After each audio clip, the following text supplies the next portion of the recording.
சில பொருள்களை சாஸ்திரம் புனிதமானது என்று சொல்லுகிறது, நாம் நம்புகிறோம். துளசி எடுத்துக்கோங்க. வீட்டுக்கு வீடு துளசி மாடம் வச்சு துளசியை சுற்றி சுற்றி வர்றாங்க. எப்படி அந்த துளசியிலிருந்து அப்படியே தெய்வ அருள் நமக்கு பிரத்யட்சமாக கொட்டுதா, தெரியுதா? இல்லையே. மற்ற தாவரம் மாதிரி அது ஒரு தாவரம். சாத்திரம் அது விஷ்ணு அம்சம் என்று சொல்லுகிறது, அதனால் அதை வணங்குகிறோம். இதே மாதிரி வில்வ மரம், நெல்லி மரம், அரச மரம், பசும்பால், கோமயம், இதெல்லாம் வணக்கத்திற்குரியதாக நாம் நினைக்கிறோம்.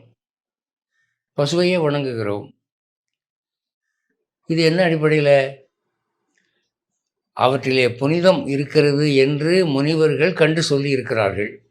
அதை நாம் நம்புகிறோம். அதன்படி பலனும் பார்க்குறோம்.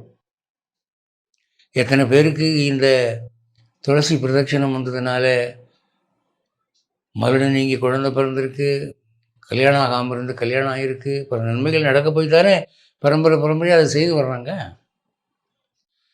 அதுபோல் இந்த கங்கை நதி என்பது பிரம்மாவினால் விஷ்ணு பாதத்திலே கமண்டல ஜலம் விட்டபோது ஏற்படுத்தப்பட்டது.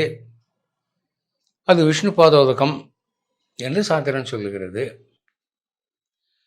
அந்த நம்பிக்கை தான் அதற்கு ஜீவன் நாடி.